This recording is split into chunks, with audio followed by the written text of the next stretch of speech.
La Secretaría de la Defensa Nacional informa los avances en la construcción del Aeropuerto Internacional Felipe Ángeles al 3 de noviembre de 2021.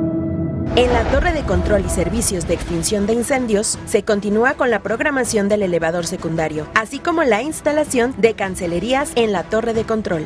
En el estacionamiento y terminal intermodal de transporte terrestre se lleva a cabo la aplicación de pintura en los cajones de estacionamiento y señalización y se continúa con la colocación de paneles en la sala de espera de la terminal de autobuses. En las redes hidráulicas y sanitarias generales se realizan los trabajos de pintura en los tanques de la planta de almacenamiento de agua potable. Asimismo, se continúa con la colocación de recubrimiento en caras interiores en los tanques de pretratamiento y sedimentador en la planta tratadora de aguas residuales número 6.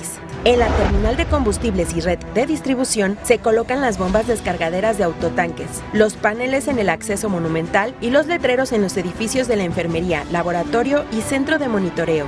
En las redes eléctricas voz y datos se efectúa el monitoreo en sistema aislado en gas SF6, la instalación del sistema de puesta a tierra de red secundaria, así como la colocación del transformador. A la fecha, se han generado 126.973 empleos civiles. Faltan 138 días de construcción.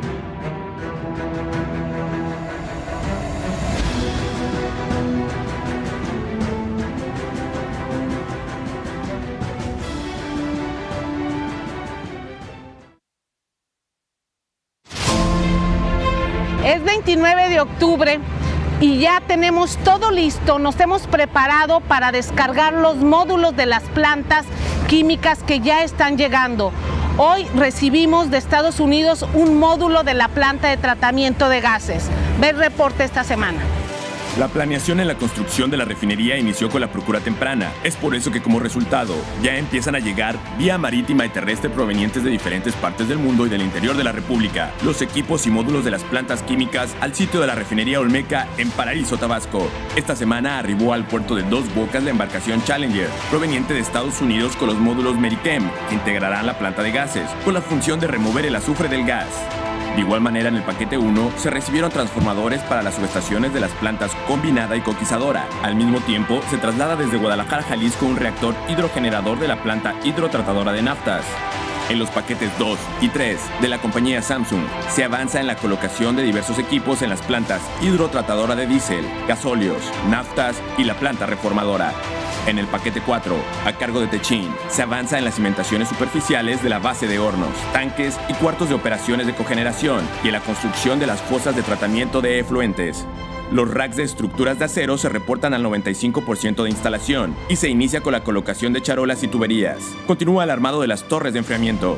En el área de almacenamiento, se ha iniciado con la colocación de pinturas en los tanques terminados y avanzan las pruebas hidrostáticas, al mismo tiempo que el armado de esferas entra en la etapa final para continuar con las pruebas y pinturas respectivamente. En el área de edificios y contraincendio continúan los trabajos en el detalle interior y en telecomunicaciones se preparan los interiores para resguardar los equipos de voz y datos de toda la refinería que se conectará con toda la red de Pemex. En el cuarto de control central continúa la obra exterior de vigas y vidrios, forrado de espejos de agua y se detallan los muros en el interior. En la construcción del gasoducto, avanza la soldadura de piezas y continúa el tendido en los tramos a lo largo de 62 kilómetros de longitud. Al igual que el acueducto, se han colocado en tierra y agua lingadas de tubería que llevarán el vital líquido hacia la refinería. Continúa el trasplante de plantas de ornato cultivadas en el vivero hacia las áreas verdes de la refinería Olmeca, ubicada en el puerto de Dos Bocas. Reporte de actividades. Avance de obra. Semana 51 de 157. A lo largo de los primeros 4 tramos del Tren Maya, hemos ejecutado más de 300 kilómetros de terracería.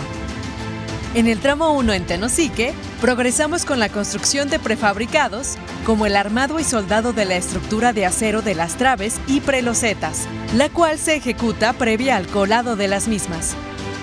En el tramo 2, en la localidad de Ruiz Cortines, Campeche, avanzamos con la fabricación y extendido de subrasante previo al inicio de los trabajos de las capas finales de la plataforma ferroviaria. En el tramo 3, continuamos con los trabajos de terracerías, con actividades como la conformación de terraplén en Cacalchen, Yucatán. También en Nehuán, Continuamos la construcción de pasos vehiculares con actividades de armado de acero y el armado de caballete en Chochó. En el tramo 4, avanzamos con la formación de subyacente y subrasante para la carretera Cantunil-Cancún. También en la misma carretera, progresamos con el tendido de la segunda carpeta asfáltica, así como la construcción de más de 10 pasos vehiculares que, sin interrumpir el paso de los existentes, permitirá mantener la conexión entre las poblaciones. Al día de hoy, los empleos generados en el sureste por el proyecto del Tren Maya ascienden a más de 90,000. El Tren Maya avanza. Construcción del tren interurbano México-Toluca, reporte semanal. Vía catenaria y obra electromecánica, avance 45.4%. Instalación de postes. Se continúa con el armado del sistema de catenaria utilizando vehículos bivial sobre las vías instaladas. Estos vehículos cuentan con plataformas elevables, grúas y herramienta especializada para la colocación de postes, accesorios y tendido de cables. Instalación de vía y canalizaciones. Se continúa con la colocación y nivelación de vía, así como con el colado de los plintos de concreto. Se tiene un avance desde la terminal Sinacantepec hasta el kilómetro 32 en promedio de las dos vías. Se avanza con las canalizaciones sobre los muros laterales de la vía confinada. Esta actividad se encuentra 2 kilómetros adelante del frente de instalación de vía. Tramo 3, 17 kilómetros. Avance de obra 53.3%. Frente 2, Carretera Federal. En este frente ya se tiene el 50% de las losas de compresión coladas y se continúa avanzando en el habilitado y colocación de acero de refuerzo en el 50% restante. Frente 9, tercer cruce de autopista. Se colocaron las últimas 2 traves prefabricadas de concreto en este frente. Estos montajes se realizaron en horario nocturno para minimizar las afectaciones a los usuarios de la autopista México-Toluca. Arteaga y Salazar. Se continúa con el corte de material y estabilización de taludes para el paso del tren interurbano bajo la nueva vialidad. Hondonada-Zagarpa. Se continúa con la construcción de las 2 columnas principales del viaducto en doble voladizo de 220 metros de longitud total en este frente. Estación Vasco de Quiroga. Continúan los trabajos de cimentación profunda para la estación con la perforación, armado y colado de pilas de concreto. Secretaría de Infraestructura, Comunicaciones y Transportes. La Comisión Nacional del Agua informa los avances del Parque Ecológico Lago de Texcoco. Conservación y mantenimiento del lago Nabor Carrillo. Continúa la conformación y renivelación de los bordos en el lago, así como el dragado al interior y exterior de los canales en la zona noroeste. Se lleva a cabo el levantamiento topográfico en los alrededores del lago y culminaron las acciones de desmonte y despalme del área de trabajo. Ciénega de San Juan, fase 2. Se concluyó el colado de las guarniciones de los anillos que conforman el estacionamiento. Asimismo, continúan los trabajos para la instalación de rejillas en andadores vehiculares y peatonales. Se colocó la capa final de gravilla en los andadores de la Ciénega de San Juan. Terracerías, fase 2. Para la construcción de las islas, se realizó la conformación del terraplén en las plataformas. Continúan los trabajos de reubicación de piezas de concreto para la elaboración de laberintos y zonas lúdicas. Asimismo, se llevó a cabo la liberación de las zonas donde se desplantan las plataformas. También se realizó la colocación de geotextil y geomalla en plataformas, islas, jardín central, barreras rompevientos y brechas cortafuegos. En el Tren Texcoco Norte se sumaron 2.71 kilómetros más de desasolve. Con estas acciones, el Gobierno de México fortalece la vocación ambiental de la zona en beneficio de los habitantes del Valle de México. Muy bien. Pues vamos con Elizabeth. Buen día, señor presidente. Buenos días, compañeros de la prensa. El combate a la corrupción es el sello distintivo de la cuarta transformación de la vida pública del país. Y en esa tarea tienen que participar todos los sectores, pero sobre todo aquellos que tienen como cometido principal el servicio público, el servicio a la sociedad, como son los medios de comunicación. En efecto, la construcción, fortalecimiento y defensa de la democracia pasa por la depuración del aparato gubernamental, envilecido por el neoliberalismo y la corrupción. También en cuestión está el papel de los medios de comunicación, que en muchos casos han justificado o callado el despojo y la mentira. Así, se convirtieron en cómplices del saqueo y la manipulación en contra del pueblo. Hoy en México ningún medio ni periodista puede llamarse amordazado, ni desde el gobierno de la República se pagan por silencios o adulaciones.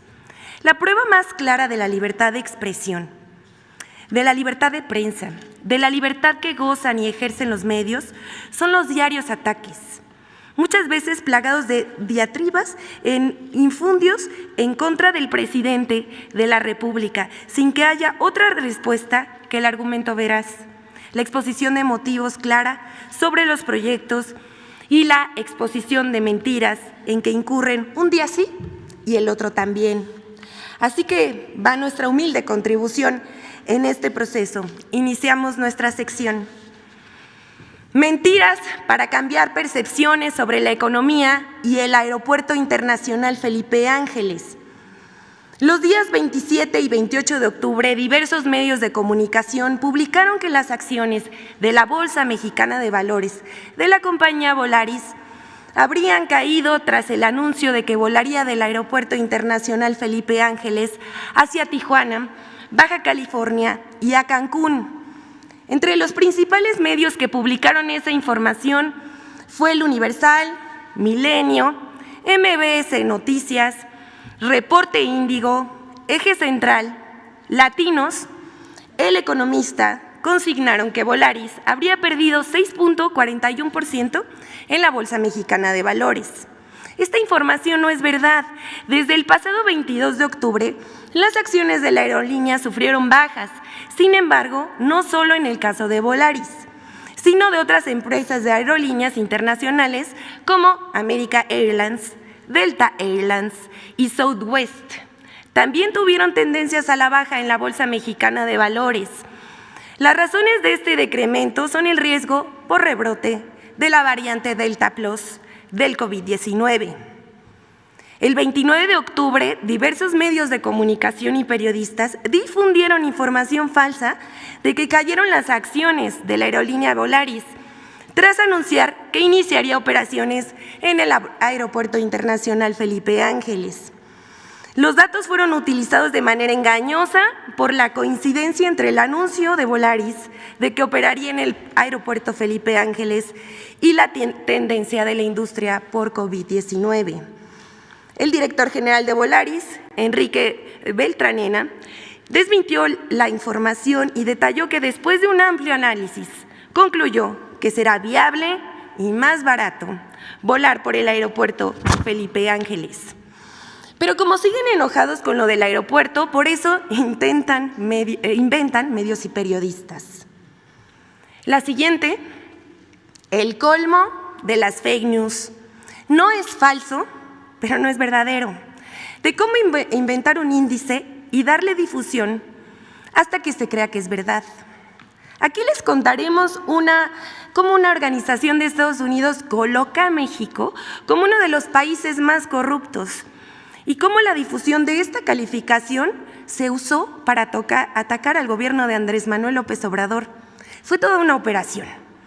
Hace 2 semanas, la organización World Justice Project, Proyecto Justicia para el Mundo, publicó su índice de Estado de Derecho en México 2020-2021, según el cual nuestro país aparece entre los 5 países más corruptos del mundo, detrás de Uganda, Camerún, Camboya y el Congo.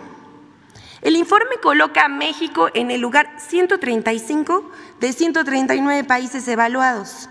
En América Latina y el Caribe, México aparece en el último lugar. Y desde ese momento no pararon en difundir en medios y en redes sociales, repitiendo el dato de la corrupción a la menor provocación, citando a comentaristas, conductores, analistas, académicos, periodistas y opositores.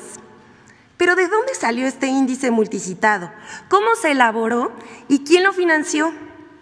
El índice de Estado de Derecho en México se elabora desde hace 3 años, casualmente, al mismo tiempo que López Obrador llegó a la presidencia de la República.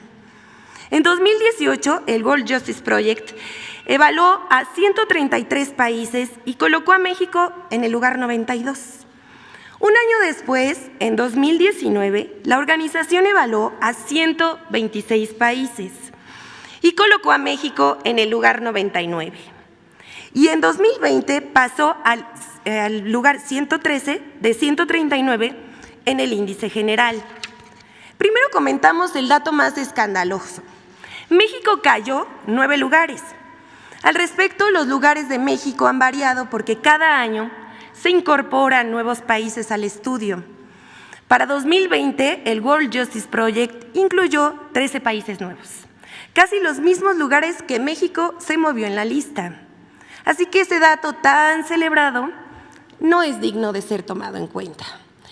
En segundo lugar, el índice no es un estudio exhaustivo, es el resultado de la consulta a un pequeño grupo de analistas, empresarios, organizaciones patronales, académicos, organizaciones no gubernamentales, que en casi todos tienen animadversión hacia el gobierno del presidente Andrés Manuel López Obrador. Aquí vemos a los colaboradores.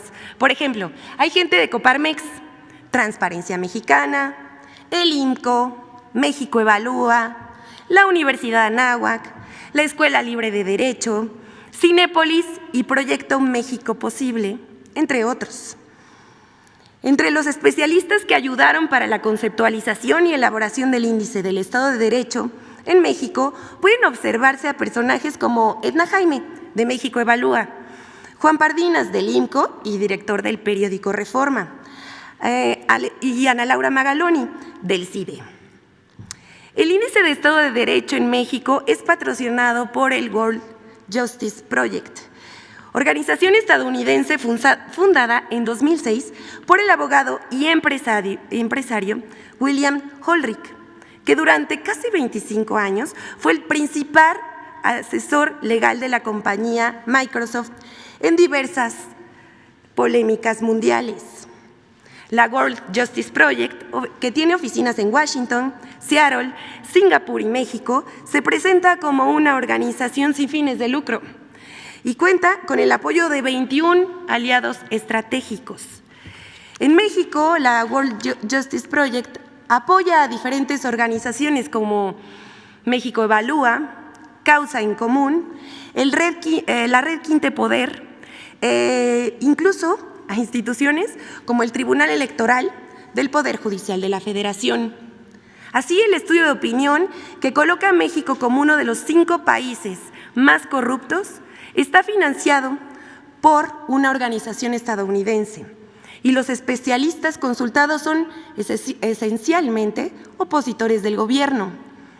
La oficina del World Justice Project en México es dirigida por Tim Kessler, quien ha sido consultor del Banco Mundial y jefe del Programa de Competitividad de México en la USAID, una organización vinculada al Departamento de Estado de Estados Unidos, que de acuerdo con periodistas de distintos países, tiene un perfil intervencionista contra los gobiernos que no se alinean a las políticas de Estados Unidos.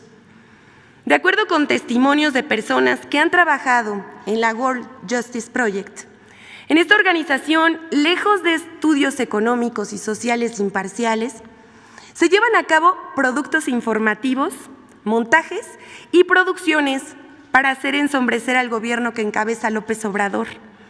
El World Justice Project ha celebrado convenios de difusión con el consejero presidente del INE, Lorenzo Córdoba, quien incluso ha presentado como si fuera propio el estudio.